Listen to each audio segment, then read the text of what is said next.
बिरासिटी मां ख़बर ॾींदा हलो त बिरासिटी प्रेस क्लब आॾो यूसी दरिया खान जलबाणी जे मुख़्तलिफ़ ॻोठनि जे रहवासियुनि जो सख़्त एहतिजाजी मुज़ाहिरो। एहतिजाज कंदड़नि पारां यूसी चेयरमैन अब्दुल मनान बिरोई हटायो यूसी बचायो जी नारेबाज़ी। ॻोठ उस्मान सोलंकी, ॻोठ आरब सोलंकी, ॻोठ दिलावर सोलंकी समेत ॿियनि ॻोठनि जे सभी ॻोठाणनि ईद राति जो ईद जूं ख़ुशियूं मल्हाइण बदिरां यूसी चेयरमैन जे ज़ुल्मनि ख़िलाफ़ यूसी दरिया खान जलबाणी खां एहतिजाजी रैली कढी 10 किलोमीटर पंध करे बिरासिटी प्रेस क्लब पहुता। इन मौके ते सोनारो खान सोलंकी, रज़ा सोलंकी, यासीन सोलंकी समेत ॿियनि दाईंदे ॿुधायो त यूसी दरिया खान जलबाणी जो चेयरमैन अब्दुल मनान बिरोई जंहिंखां असां अवाम जे वोटनि सां चूंडिजी आयो आहे तॾहिं खां ई यूसी मां गुम आहे। हिननि इल्ज़ाम हणंदे चयो त गुज़िरियल 3 सालनि खां असांजे 15 खां वधीक ॻोठनि में चेयरमैन पारां को बि तरक़ियाती कम नाहे करायो वयो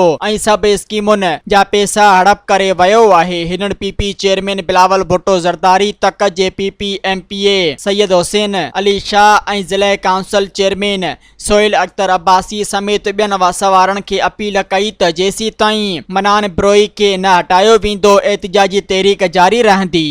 सब्सक्राइब कयो अवामी न्यूज़ HD खे ऐं ताज़ा तरीन ख़बरुनि लाइ ॾिसंदा रहो अवामी न्यूज़ HD।